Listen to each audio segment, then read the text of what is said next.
Good morning, everybody, and welcome to another edition of Real Talks. I'm your host, David Steele. I hope everybody's having a fantastic weekend so far. Um, and I just went out to see, the movie of the year so far, in my opinion. Um, and it's going to be breaking all kinds of records. And I'm going to be doing a spoiler cast later on today, so come back for that. And that is Across the Spider Verse. So, quick little brief thing. So, I went to go see this yesterday. I was going to go see it Thursday, had a little issue, um, but I decided to see the 2D version, and I wish I had saw it in IMAX. This movie, now, mind you, let me backtrack a little bit. I saw Into the Spider Verse the day before. Um, my God, and I loved Into the Spider Verse, by the way. It was just an unbelievable movie. Everything about it was funny. It was a little bit emotional. You could tell it was really tender love and care put into it. My God, this movie was, I always talk about sequels that are surpassing the original films in their few and far between. I mean, I have to go back for a second watch of this. I want to do that this weekend. But I was blown away. Absolutely stone cold blown away. And there's nothing else to say about it. This movie would had everything I wanted in a Spider-Man movie. It was funny. It was emotional. It was heartfelt. It was action-packed. It was everything I wanted and more. And the way it ended, and I'm gonna be, as I said, I'm gonna be doing a full spoiler cast 6 p.m. Eastern, 3 p.m. Pacific. Come back and join me for that. But it was just in this movie. I'm going to talk about some of the numbers for that too, and it's well deserving. I can't wait for Beyond the Spider Verse. I'll just say that much right now. I cannot wait. But that all being said, so what I thought I'd do today is, and I usually stream them, so it is June 3rd. Okay, we just crossed the first week of June. Um, and I thought what we'd do. So Dad says I'll have to avoid the spoiler cast at 6. I haven't seen it yet. You're gonna love it. That's all I'm gonna say to you. You're going to love it. I'm just there are not enough superlatives to put into a sentence to say what kind of movie this is. Um, and you're gonna. I want to go back and see it again. And my only regret, is I didn't see it in IMAX first. If you have the chance, go see this in IMAX. So yeah, no, but definitely when you see it, come back or watch it after and just enjoy it. So you're gonna love it.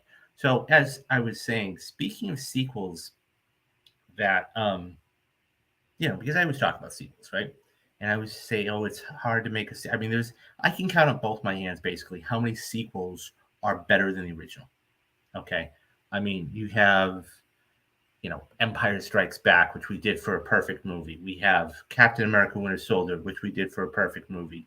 You've got The Godfather 2. You've got, I mean, they're very, very few and far between.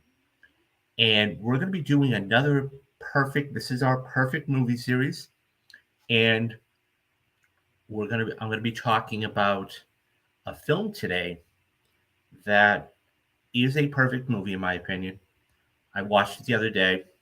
Unbelievable. I've seen it like 4 or 5 times, but it doesn't get old. And it's a sequel. And I've always said sequels are difficult. And today's perfect movie is The Dark Knight. The Dark Knight is one of those movies that not only changed, cinema and Hollywood, how it was made, but it changed it really at the ground roots.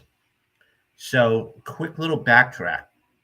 This movie came out right in the middle of July, believe it or not. So, about a month ago, 15 years ago. We're going to be celebrating its 15th anniversary coming up next month. So, This was, of course, directed by one Christopher Nolan, who, by the way, has another little movie coming out, you know, um, in July as well, and that is Oppenheimer. And so stay tuned for that. We'll be doing a spoiler cast for that when that comes around. But this was just a remarkable movie. So when he went into Warner Brothers, he had a vision and an idea of what he wanted to do for a sequel. And really, he had everything mapped out. He had it all mapped out. He had the three films mapped out, and that was fantastic. And it was fascinating because Batman Begins is one of those movies by Nolan that is a good movie. It's not perfect by any means, but it's good enough to tell the origin story of a Batman. And by the way, you got to remember, this is almost the fourth or fifth Batman film franchise trilogy person that's played this. Okay, I mean, we've had people like Michael Keaton over the years, we've had Val Kilmer, we've had George Clooney. So, this is a different iteration of Batman. But this one was more grounded. This one was darker. This one was more hard hitting. And you could tell right out of the gate. Um, so when Batman Begins comes out, okay, it's one of those things where this is a different kind of Batman. I mean, we just got the Batman last year, which was a grittier Batman. And so, I mean, Matt Reeves even takes, little motifs and nuances from all of these films, from the '89 Batman to the '66 Batman to this film, The Dark Knight, and everything else. And it was just incredible. So Batman Begins, it's interesting. When Batman Begins was released, okay, it had a budget of 180. Let me write this. Get this. It had $150 million budget, which is quite steep back then. I mean, we're still talking 15 years ago, so it's not like okay. It made only, and I say only, okay, $373 million worldwide. That's not. I mean, when you're talking about films making money, I mean, it made $48.5 million opening weekend. Okay, so we're not talking about a blockbuster, even though it is one of their biggest perennial IPs of all time. Um, that all being said, it was good, but it wasn't great. So when The Dark Knight comes out, okay, in '08, July 18th of '08 is when it was actually um, released to the public. And you got to remember too, this is really before like Twitter and everything else. So word of mouth was still. It's not like you had instantaneous word of mouth. Okay, so it's not like I could just hop on Twitter and say, "Oh, this was a good movie," blah blah blah, and hit send, and then it goes off in the internet feed. Okay, and it gets liked and retweeted and everything else. No, this is still of the age of Facebook was still starting, Twitter was still starting, things like that were still coming around. So you didn't have that instant communication that like you do today. I mean, you put out a tweet for, let's say, Across the Spider Verse, and it goes viral. So it's a completely different thing. So a couple of the numbers for the Dark Knight, which is always fascinating to me because, as I've always said, it is business. Okay, the budget of this movie was $185 million, so he got a little bit more. Okay, opening day when this was released on the 18th of July in 2008. Okay, Friday, and you got to remember too, this is before the age of Thursday night premieres. It's like Spider Verse just made $17 million on Thursday, right? Like that. There were no Thursday premieres. There were no Thursday premieres, or very few, if that. This made $67 million opening day. $67 million. Okay, it went on to gross over $1 billion worldwide, 51st all time, with about a million ahead of. So it just missed out of the top 50, and it just the Hobbit, the first Hobbit, an unexpected journey, was about a million in front of it. So it made $1,600,000.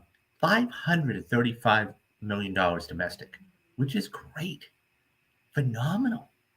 I mean, I think benchmarks. I mean, obviously, you have things like Star Wars and the Avengers and everything else, but you take a look at something like, and I'm going to put it to it, like Black Panther. Black Panther made $700 million domestic. That tells you something. So, $158 million opening weekend. So it made nearly 3 times its opening weekend. Okay. Second weekend, it made $75 million, and it only dropped by that 50% marker that I'm always talking about.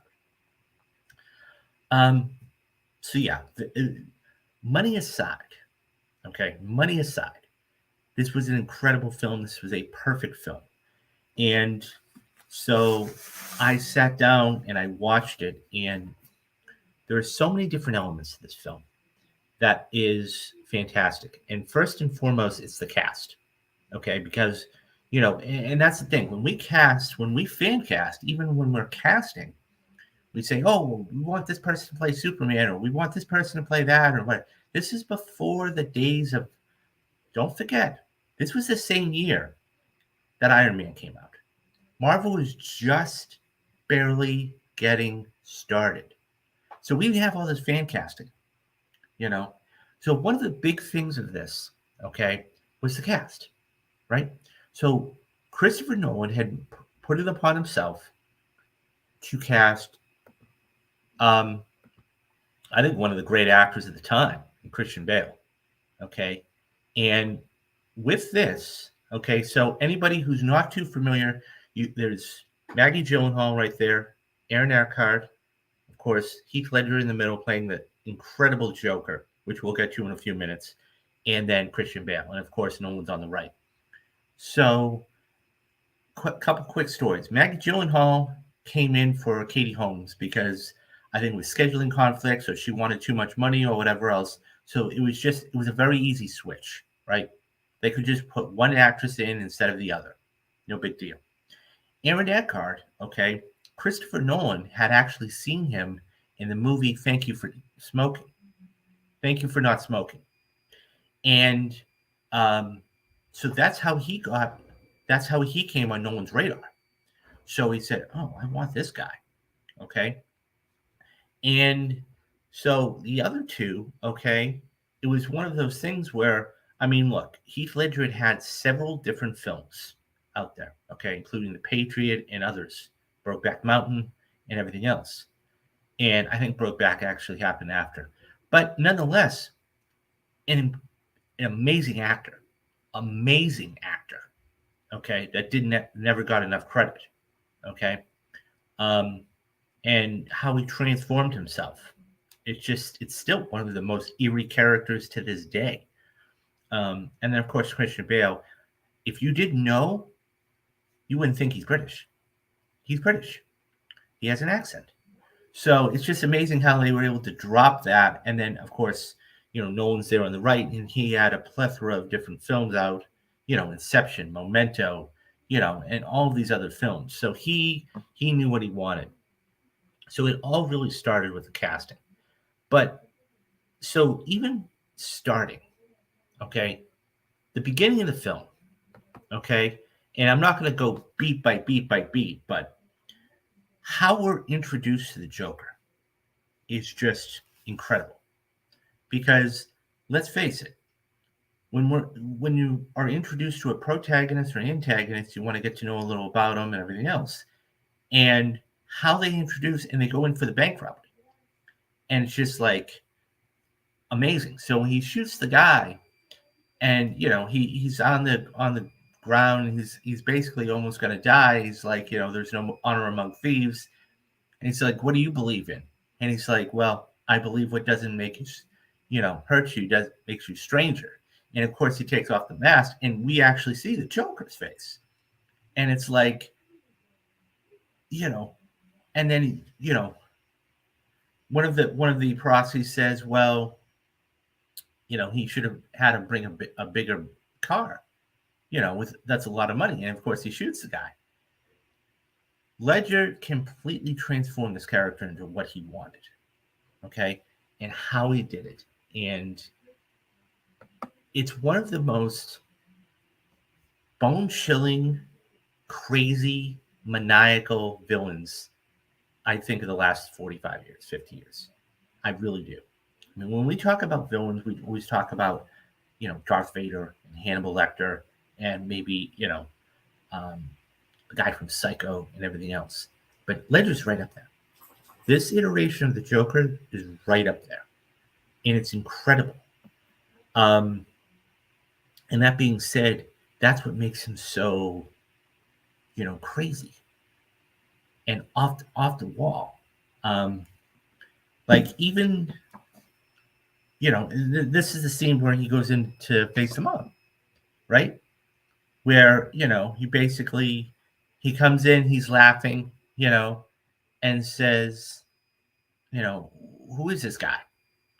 So he's like, I'm going to, I'm going to make this pencil disappear, and he kills one of the guys, by slamming his head into the pencil, and he's so one of the guys is like, let's hear what he has to say. And he's like, well, you have to kill the Batman. And he basically blackmails him up. But how he does it, and then he comes out and he has all these chains. He's so suicidal. He doesn't care who he takes down. And that's the amazing thing. Um, and, so the one of the other things, so early on in the film, we see that, Scarecrow is a proxy in this film. Okay. Even though he was still a proxy in Batman Begins, but he was, we're finishing up this storyline. And I love how in the garage sequence, okay, all you see is the Batmobile, and it just says, loiter and then intimidate. You don't see anybody in it, okay, because it's all remote, because Batman's somewhere else. And, so he eventually takes down Scarecrow and everything else. But, and then all of these other Batman, they think that they're trying to do good, and basically it's like, one of the guys says, well, what's the difference between you and me? It's like, I'm not wearing hockey pads, um, so there was a little bit of comedy in there too.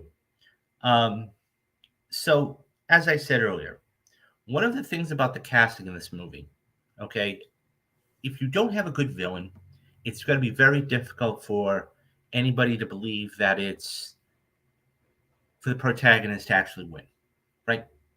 Or you want them to be as good, if not better, than the hero. Because you want a battle. You want that struggle. You want that battle at the end. And so one of the things is the casting. And I keep going back to the casting. Okay. So Aaron Eckhart, I mean, what he did with Two-Face and how he did it with Harvey Dent, playing two different roles, was incredible. And there's only been a few other kinds of actors, okay, to be able to pull it off. Mike, I can think of a couple off the top of my head. Michael Fassbender in Prometheus. Forget about the film itself, but the actor, okay? Then you have Tom Hardy in Legend. It's very difficult. I mean, Armie Hammer in The Social Network, but it's very difficult to play two different kinds of characters like that, because you have to, you have to be both people.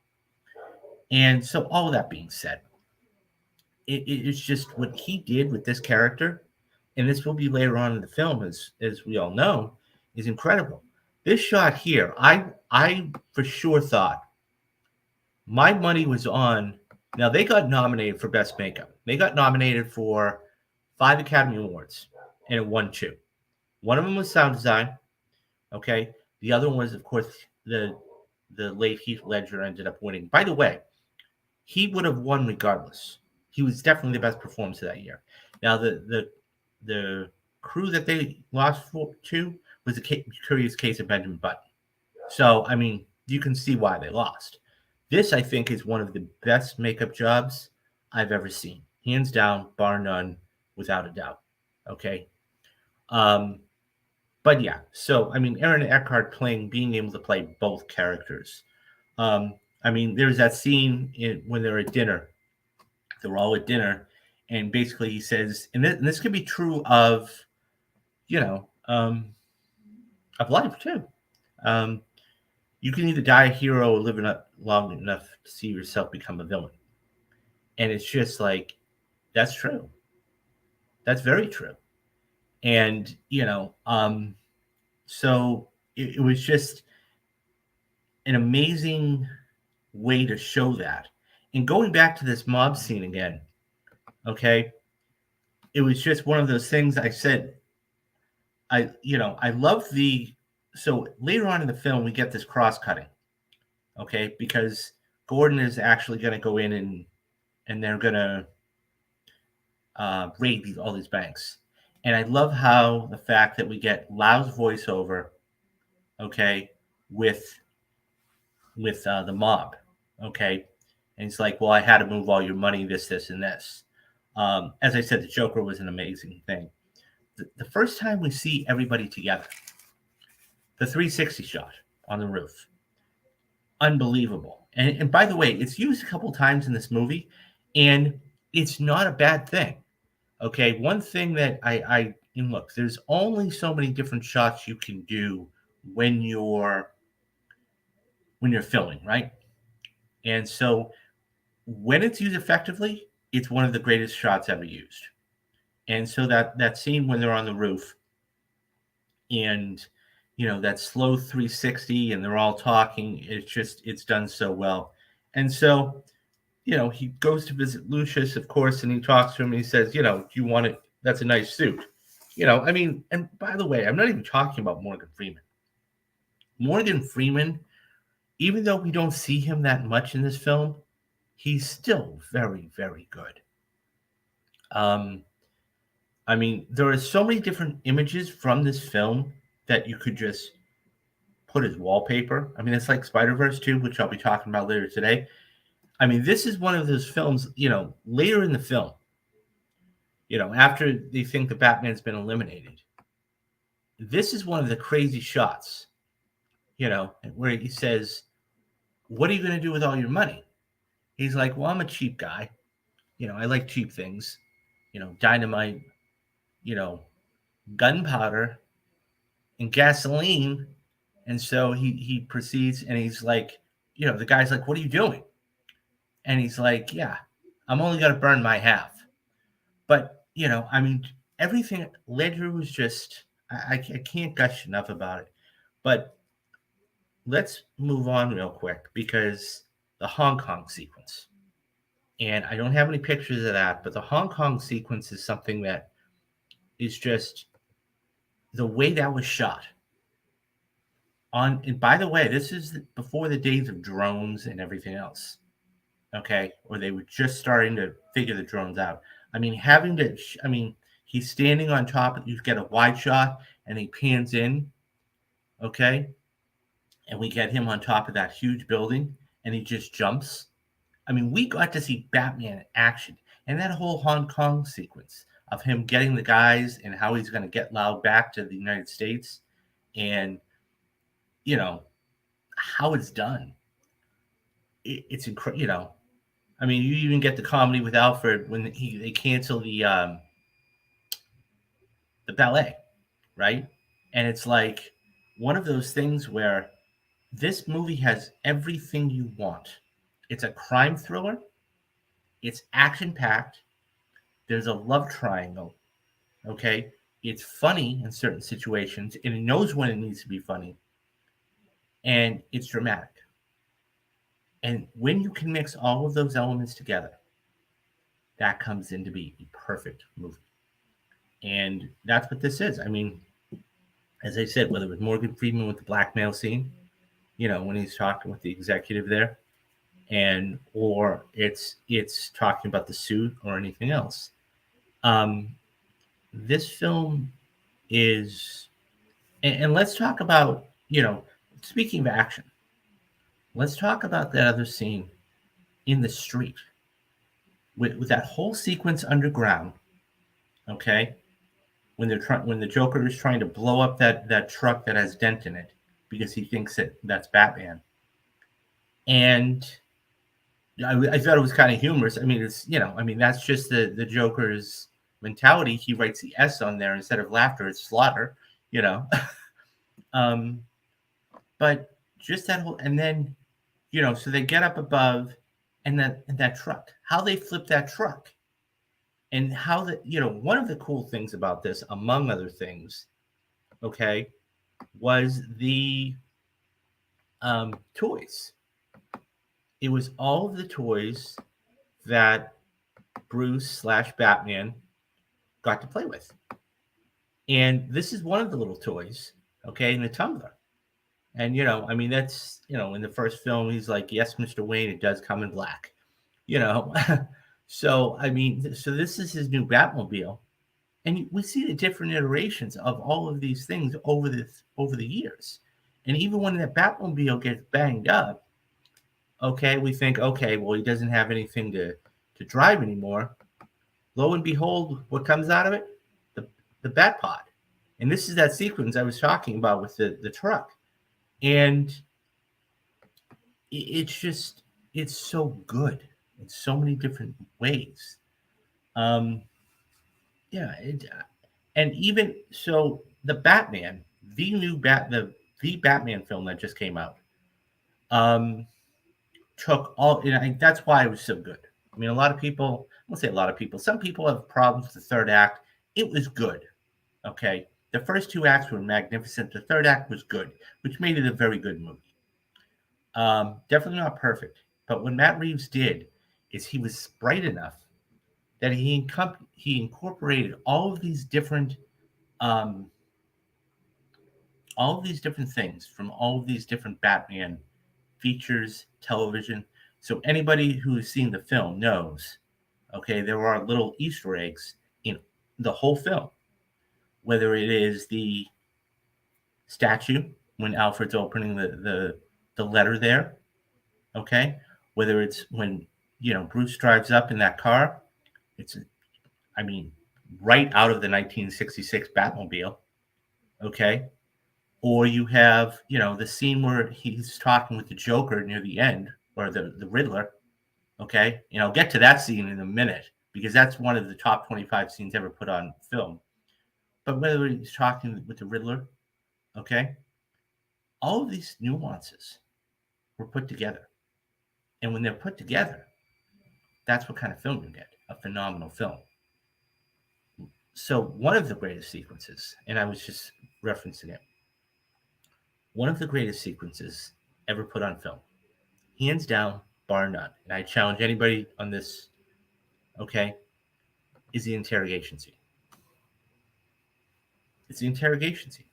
After the Joker gets caught, and, so the first thing you see is he's sitting in the cage, perfectly still. And then when the mayor comes in, he's like, you're going to take the big job. And so he's clapping, like, and of course, everything's custom done, so there's no identification. So he goes in and he's sitting down, and he's talking with Gordon. And he's like, well, the mayor never made it home. Or Dent never made it home. He's like, well, who did you leave him with? He's like, cool, who did you leave him with? Are they your people? Assuming they're still your people and not Maroney's. So he's like, and of course, you have the white face. It's completely pitch black behind him. And then of course the light is from the other side, and just from a lighting sequence, it's perfect. And he says, "Well, I'm going to need a cup of coffee. I'm going to need a cup of coffee." He's like, "Oh, good cop, bad cop." He's like, "Not exactly." And so the Batman's standing there, and he just slams his head on the table. He's like, never start with the head. It's fuzzy. So and then they have that exchange, and it's one of the greatest exchanges in all of cinema.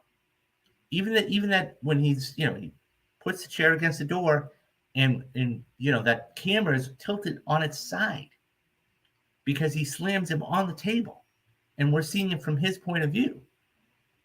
Everything about this was taken with such care and such, it was just so well done. And I'm not even talking. So all of this stuff I've been mentioning has been all the action. Okay. Let's talk about the whole love triangle, because that's a huge part of this movie. Okay. Because he's still in love with Rachel. But of course, Rachel is, with Harvey now, and even going back to the near beginning of the film, and he says, you're interested in the new DA or social circus, and of course, meaning Rachel, and she's like, he says, I don't care who Rachel spends her time with, but he's still in love with her, and there's that scene, right in the middle of the film where he's about to wanting to give up, and he says, if I give myself up, can we be together? And of course, Harvey, you know, wants to marry Rachel, unbeknownst to Bruce. And so, I mean, there's that whole party scene, right? When the Joker comes in, this is tonight's entertainment. Just so many different ways. His performance, Ledger's performance, I mean, look, Christian Bale did a remarkable job. The acting in this, for the four people that were in this, the 3 or 4 people that were in this, did an incredible job. Okay, now Morgan Freeman is in there, but they all did an incredible job. Okay, from what Maggie Gyllenhaal was given, to Aaron Eckhart playing 2 different people, to Heath Ledger just knocking it out of the park, to Christian Bale, playing Batman. Hands down. The acting in this movie is so superior. And I'm not even talking about something that I haven't even mentioned yet. There's one big thing I haven't mentioned, and it's this. A lot of the critics, a lot of the pundits, and everybody, not just on film Twitter, because you got to remember, film Twitter wasn't, back then, there wasn't any film Twitter, okay? A lot of people in a lot of different circles believed that The Dark Knight should have been nominated for Best Picture. And it wasn't. So you have to remember, there were 5 films at that time. There always had been 5 films that had been nominated for Best Picture. Up until that point. A lot of people, said, why is this not one of the top 5 films of the year? So what the Academy did was, they said, you know what? We're going to go to 10. We're going to go to 10 films. And for many years after that, they nominated 10 movies. And so I think a couple years ago, they went to going from a hard 10 to up to 10. So some years you'll see 7, some years you'll see 9, some years you'll see 6, some years like last year you saw 10, but they can go up to 10.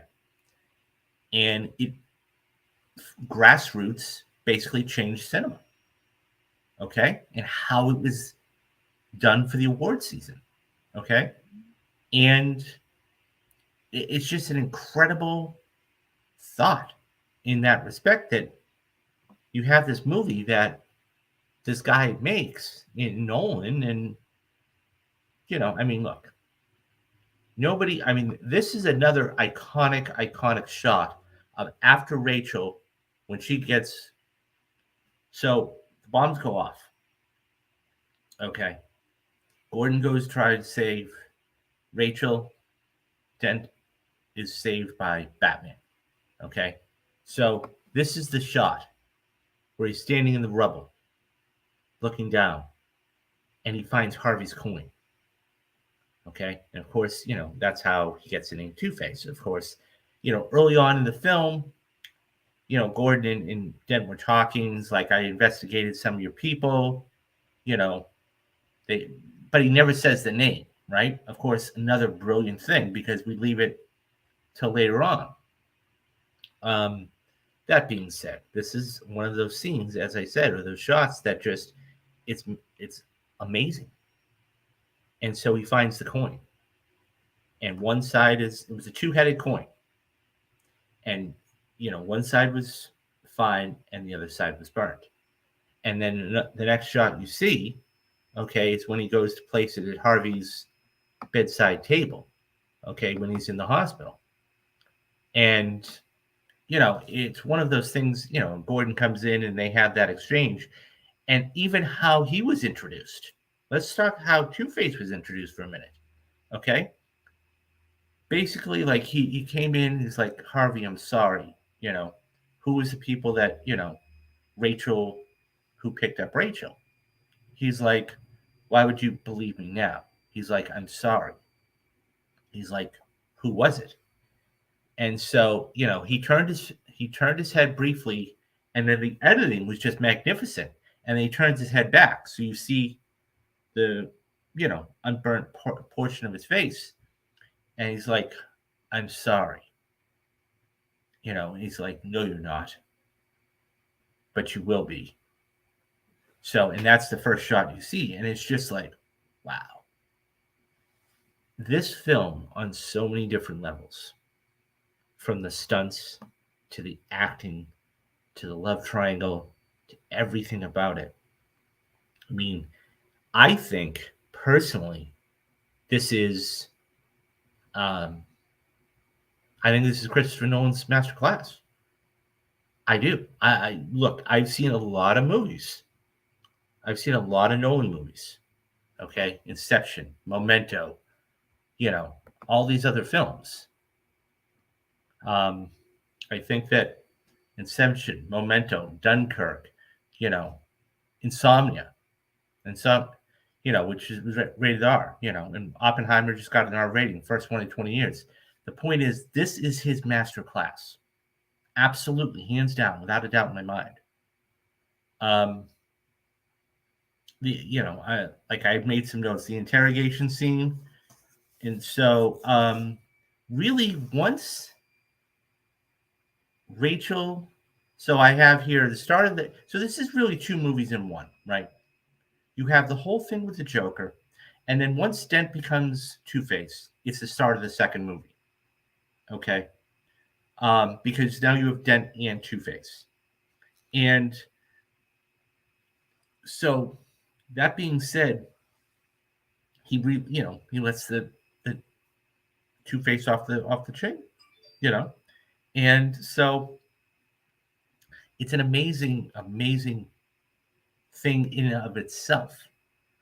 You have like I said, the great juxtaposition of Rachel's voiceover, the destruction that was left by the Joker in that letter that, she talks to Alfred and said, well, why isn't he turning himself in? And he has to endure and everything else. And of course, she's going to marry Harvey. But Batman doesn't know that. Or Bruce doesn't know that. And so, it's that shot where he's like, well, what's that? He's like, it can wait. But yeah, so so let's move to the third act. Okay. So we've touched upon all of this. Let's move to the third act of this movie. Okay. And the third act is after Two-Face is out. Okay. And by the way, that they blow up that hospital. Christopher Nolan said Heath Ledger was so professional during that scene. Okay. Because it was really like a one-take type of thing. And he waited, and then he turned around, and then the whole thing, it was just magnificent. So let's go to the third act. Okay. So this is when he gets Mike Engel. Okay. And he ends up killing him, but he uses him as his messenger. And so it's that shot in the bar. And so he's going to blow up, something. So they put everybody on the ferries. I mean, the roads are packed. They put all these people on the ferries. And so it's right there. It's a morality test, right? And it's one of those things where who's going to, we always talk about second chances. Who's going to get a second chance? Is it those people that have committed crimes? Or is it everybody else? And that's what the Joker says. He basically says, if you don't blow up one of the ferries by midnight, you all die. So he's facing people with a test. And how it's done, it's just, I mean, you can really talk about that and say, okay, how it's, I guess the thing is how it's done because it's the morality of it, right? Who should live and who should die? And basically, when Batman captures the Joker, he says, everybody just showed you that they're full of good because, you know, um, so it was just an incredible scene. So so as the film's closing, let's talk about real quick the lighting. So we see Dent there where Rachel's explosion happened. And so Gordon gets a call and basically he has his family and says, where are you? And he's like, well, where my family died. So we go to the building. And so we see, you know, um, we see the wife and the children, okay? And then Two-Face is there. One of the first shots when he grabs his son, okay, it's an amazing shot of the great light and the great darkness. So what you're seeing is Two-Face in his full form, if you will. Like we see Harvey's face, but we also see the darkness that is engulfing his face and what he wants to be because of his anger. And, Gordon had said, I'm sorry. And he's repeating this. And then Batman comes. And then it's just, even that little lighting thing goes a long way toward the character. Um, and so, even when he's like, okay, point the gun at the people who are responsible. Okay. So he shoots Batman. And then he, as the coin's up in the air, he, hits Two-Face and the coin lands on heads, the clear side of heads. And by this time he's hanging off the ledge. But that in itself, landing on that side of the coin symbolizes good, symbolizes everybody can be good. And I mean, even he said, look, that's why Harvey wanted you, because he took the best of the best and he brought you down, you know. But him, that coin landing just like that was exactly why. It was a very pertinent thing. And of course the ending sequence, the voice, he's talking with his son. He's a silent guardian, a watchful protector, the Dark Knight. And it still gives me chills every time I hear that for Gordon because this script was so well written. I mean, there isn't a miss. This film's almost 2.5 hours, okay, and it's just there isn't a false note to it. There isn't a false note. I just it's an amazing 2 hours and 32 minutes. But you wouldn't think it's 2 hours and 32 minutes, right? You wouldn't think that at all. And so I think that's incredibly important because, we're always talking about run times and everything else. And this is before 3-hour films. I mean, we've been in a culture of the last 4 or 5 years of, this film's too long or this film's too short. I mean, The Irishman was 3 hours and 30 minutes. Killers of the Flower Moon was 3 hours and 29. It's going to be 3 hours and 29 minutes. Babylon was 3 hours. Way of Water was 3:02, or Endgame was 3:02. Babylon was right around 3 hours. This was 2 hours and 32 minutes. And it didn't seem like it at all because you were so invested in everybody, in all of the characters, in all of the main substantial characters. And there's so many different things about this, in so many different, I go back to the casting, but more importantly, there's so many different, and you're going to see this when you go to see this tonight, Dad, you're going to see the animation of this movie. You could take every single frame and frame it. Literally. That is how good they did. But there's all these different, whether it's this shot here, okay? I mean, this is one shot, you know, or this shot, where it's the the first reveal of Two-Face, okay? Or this shot here. I mean, these are all individual things. Or, I mean, the back pot. I mean, or this shot. I mean, there's so many individual shots that you could pull from this movie. And you could say that about any movie, sure. But it's one of those things where if you can find 4, 5, 6 of these shots, you go, wow, that's really good. And that's what this involves. Um, yeah, I, I always say it. And I mean, it's just, it's a perfect movie.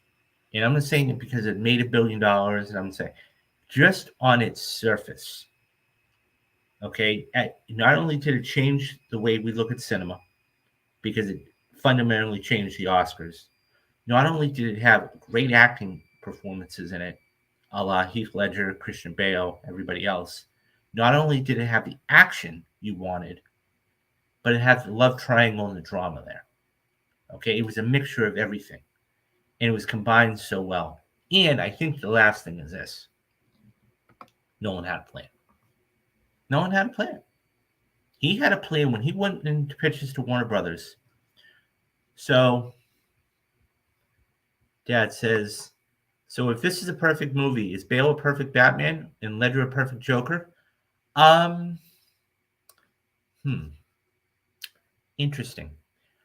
I would say, see, the thing about this, Dad, is this: you've had so many different iterations of the character. I think for what Nolan wanted, this was a perfect. Okay, well, I'll say this much. Who is mine? Okay, so let me answer the first question. I think that for what Nolan wanted, this is a perfect Batman. For him, for the Joker, I think that it's a perfect Joker for him, for Nolan's, because you can go back to Jack Nicholson, okay, and say, oh, that was a perfect because that was a comic bookish type of thing. And the same thing, Tim Burton wanted that, right? That's what he was going for. Michael Keaton was a good Batman for what he wanted. So it depends on what the director is looking for. Because I don't think there's any one perfect Batman or Joker. I mean, I think that Heath Ledger is always going to be on the top of everybody's list to play Joker. Everybody. I mean, we've had 4 different people, including television, play Joker. Okay? I mean, I'm not even talking the animated, but animated is a whole other thing. I'm talking about you've had Heath Ledger, you've had Jack Nicholson, you've had Jared Leto, you've had, others. So, yeah, I think that, yeah, I could see it. I could see it. Now, who is mine? Once again, I think it's when you grew up. Um, I think that, yeah, I mean, see, the 66, to your point, the 66 Joker of Cesar Romano was perfect because it was campy. It was, everything else. I loved his Joker. I loved his Joker. Okay. And that's the kind of Joker that Nicholson was playing. It was off the wall and, zany and everything else. Whereas Heath Ledger was more grounded. If I had to choose one Joker, oh, I'm choosing Heath Ledger's without a doubt. Without a doubt. Because he can be funny, but maniacal too. He can be narcissistic, but, so I would choose Ledger's. A Batman?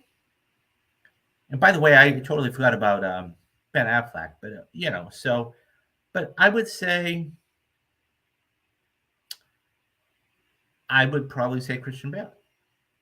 I mean, I've seen every single Batman movie that there has been, from Batman to Batman Forever to Batman and Robin to The Batman to the Dark Knight trilogy, everything. So the good, bad, and indifferent. I think Bale really, and that was the other thing too about it. This is the last thing I'll say is we got the right mixture. One problem I think a lot of people had with the new film that just came out was that we didn't see enough Bruce Wayne. That film, for what it is 85 to 90% Batman. Okay, we get maybe three different scenes or 4 different scenes with Bruce. We get the scene at the very beginning when he's coming back. Okay, he takes off the mask. We get the scene where he's analyzing the data and, Alfred comes down and starts talking to him. We get the scene where Alfred's at the table trying to figure out the cipher. And then we get the funeral scene. That's it. Those are the only 4 scenes in that film that involve Bruce Wayne. Everything else is Batman. And you could even go and say 95-5, but it's like 90-10. And I think that's what people had a problem. Not to say that's bad, but one thing that this movie had, that was really good is you saw the juxtaposition of there was just enough Batman to Bruce Wayne. So whenever we had Batman for, I'd say, an extended period of time, we got Bruce Wayne. Okay? So take the interrogation scene, let's say. Have I ever done a video comparing the Batmans and the Jokers? I actually did a podcast years ago. I don't have it anymore, but I actually, when Dawn of Justice was coming out, I did a whole "Who is your favorite Batman?" And I'll see if I can try and find it. But I did a whole thing about who was your favorite Batman, right? Now, mind you, this is before Ben Affleck came in the mix too. So, but yeah, I never did one for Joker. I did one for Batman though, but I have, and it's always interesting. But so that's the other thing about this too is that whenever you get Batman for a long period of time, you get Bruce after. So, for example, as I said, you get the interrogation scene, right? After everything's blown up and everything. We get Bruce after, okay? And you see this time after time after time. So he mixes it up really, really well. And we get almost 50-50 Batman Bruce. And we see that throughout the whole film. I mean, for example, the party scene, if we're going to go down that way, okay? The party scene is one of those things where, he comes into the party as Bruce Wayne. And of course, the Joker comes in and boom, we get Batman immediately. So there's that great juxtaposition there. But this movie, there's a reason why, I think, and mind you, it's all subjective, but this is a perfect movie. I couldn't, and look, this was either voted or in the top 2 or 3 voted best films of the 2000s. I mean, think about the thousands of films that came out during the 2000s. This was voted one of the greatest films of the 2000s. So this isn't just me speaking. This is a lot of critics, a lot of pundits. But I think it's a perfect movie. And here's the other thing. It's a movie no matter where you are in the film. Let's say you're flipping through the channels on a weekend and you see this. You go, oh, and you can stop in and watch it. This isn't a scene where like, oh, okay, I don't like this scene, I'll come back. You can sit down and watch this movie. There's only a handful of films you can do that with, okay? The Dark Knight, Silence of the Lambs, Captain America Winter Soldier, Empire Strikes Back, which, by the way, we've all done, okay? Social Network. I mean, all those films I just named, we've done here in the Perfect Movie Series. So That's why I want to do this, because these films, A, should be celebrated, but B, to have, and mind you, there is no such thing as a perfect film, okay? But widely celebrated as one of the best. It's what I'm doing with this series is I'm taking everybody's master class and putting it in. So says wish we got a little more Two-Face. There's more to Harvey Dent's story we didn't see. No one would knock it out of the park. I think, to your point, Dad, I think that it might have been just the right amount of Harvey Dent or Two-Face, because don't forget, Joker is your main villain here, right? I mean, he had set up the Joker at the end of Batman Begins, right? When Gordon's on the roof and he's like, "Oh, I found this. This is his card," and he flips it over. He's like, "Oh, I'll look into it." Okay, so he had set up the Joker. Okay, so he was going to be the main villain. Dent, okay, and Two-Face rather, was a proxy. He was always that sub guy. He was a villain, but he wasn't the big bad, if you will. How they, I mean, look, he was an integral part of the whole lore. How he set it up was brilliant, because the only way you could really do it is have a love triangle type of thing. He turns, and then he's fighting his inner demons, and then, of course, he turns to Two-Face and wants to wreak havoc. So I think I could see that we didn't get enough of him, because the thing is that Two-Face is one of those characters. I agree with you. He is a very intricate, he's a very deep character. But I would say this. I don't think you could really hinge a whole movie on. Do you know what I mean? Because the Joker is one of those characters that you could just hinge a whole movie on. Right? I don't think, because what you would have to do is you'd have to have this long drawn out process of, let's say, him running for election. I mean, by the time we meet him, he's already DA. Okay. So he would have to go through the election and, have struggles with that and everything else. And then, Rachel and Bruce and everything else. So by the time we got to the third act, when he does become Two-Face, I think a lot of people would be bored. So it's not like you have, I mean, he would have to become Two-Face immediately in the film if he was going to be your villain, your main villain. So I think that the fact that he actually was a side villain is really good. I do agree with you, though. I think he could knock it out of the park. And it's one of those things where I think that if given the chance, he could. But I don't know if because when you think of all of the different villains that Batman has, right? He has the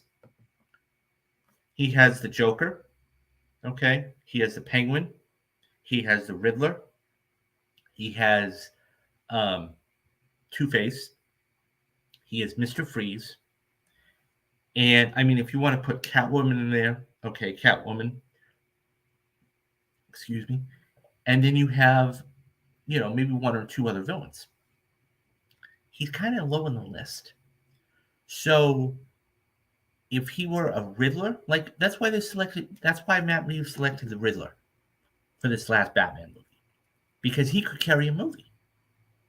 I don't think, and this, mind you, this is just my opinion, I don't think Two-Face could carry a movie unless,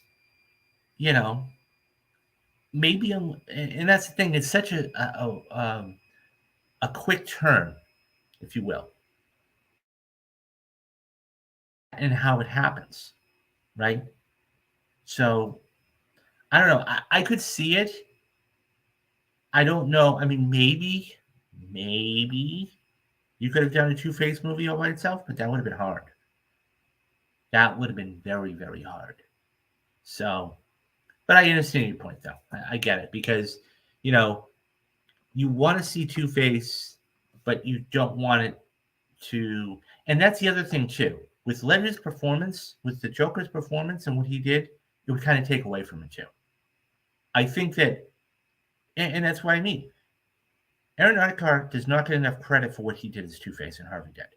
I mean, there's only been, as I said, top of the show, top of the video. There's only been a few people to do that, to be able to carry two different kind of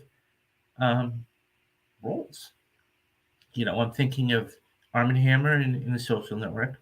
I'm thinking of Tom Hardy in Legend. I'm thinking of Michael Fassbender in Prometheus. So this is kind of rarefied air there. So undefined air there. So I understand what you mean. And it's one of those things where, and I love the team up aspect, right? And that's the other thing too. We don't see them like team up together. It's not like what was the one? Batman and Robin? It's not like Batman and Robin, where Riddler and Two-Face are teaming up to try and defeat Batman. No. Riddler has his own, or Two-Face has his own agenda. And that's the thing. Joker has his own agenda. He wants to kill the Batman. Two-Face is out for revenge against the people that harmed him. So that could be another reason why he didn't really land, at least with you. Here's a hot take. Does Heath Ledger passing away affect the reception of the movie? If he was still alive, what would the implications be? I think that I think so. I do.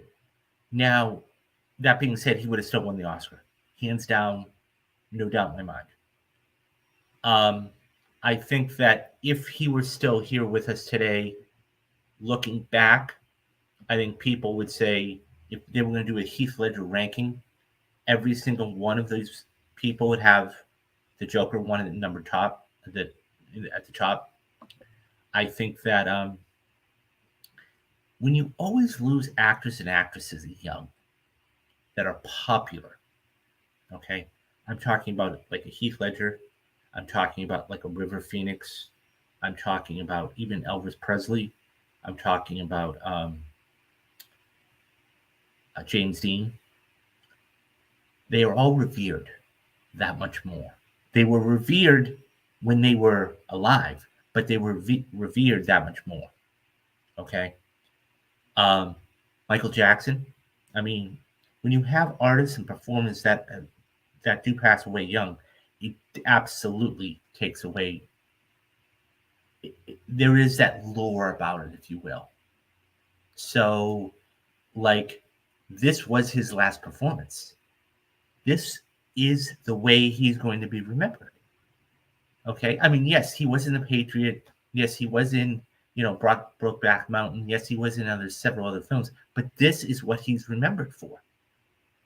So yes, I would say to your point, it definitely does affect it. But him carrying the film like this, it goes without saying he would have won the Academy Award. I mean, unfortunately, we'll never know. But it's one of those things where I think it does. I think it does. I think it does really. The reception of his performance, it really does do it, because being the last one, you always remember the last thing an actor or actress is in, or a director did, because that's the freshest in your mind. Okay, whether it's Heath Ledger with the Joker, or whether it's whoever it is, so yes, I to answer you, the short answer to your question is this: it definitely does affect it, but I'll say this: I don't think it affects it to the point of there are so many other good things with this movie that this is just, it's way down here, so to speak. I mean, you have the action, you have the love triangle, you have the drama, you have the Batman, you have Joker is down here, but it's all combined. He's one of the ingredients that makes a dish really, really good. That's what he is. And he's really, really good. So, but yeah. So I think that's what I'll say to that, because he's just, I mean, he's an amazing actor, and unfortunately, he's no longer with us. So, um, but on that front, what I'll say is this: um, this is an amazing movie.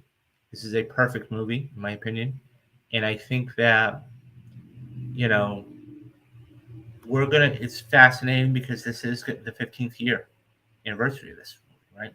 So you could kind of consider this like a 15-year anniversary and a perfect movie. Speaking of a near perfect movie, and you know, and as I said at the top, I'm going to be doing this. And that's Across the Spider Verse. I had so much fun with this. Um, Thank you very much. Thank you very much. I appreciate you stopping by.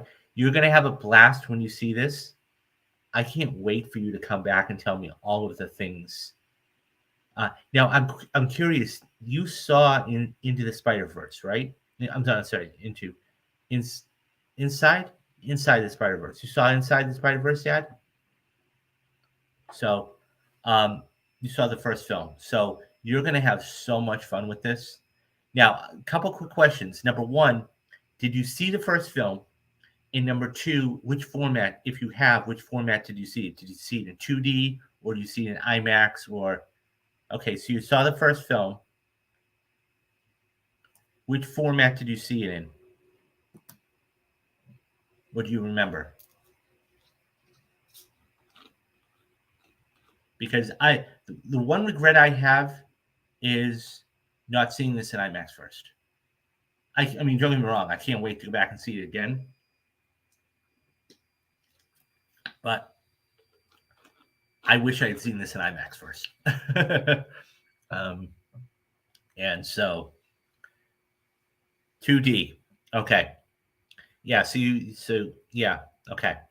You're gonna now. Are you gonna go see this in I? So, okay. So you don't have IMAX. Okay. You're absolutely gonna love this. I cannot wait for you to see this, because it is just. It's so good. It's so good, and you're gonna the ending, and I'm not going to give anything away, okay, because I want you to thoroughly enjoy this, and you'll watch the spoiler cast later. Is you're going to be like, I want it now. I want it now. But yeah, so I am going to be doing.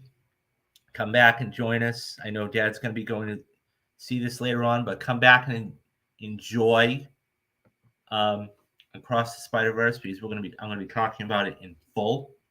All spoilers out there. Everything's out there.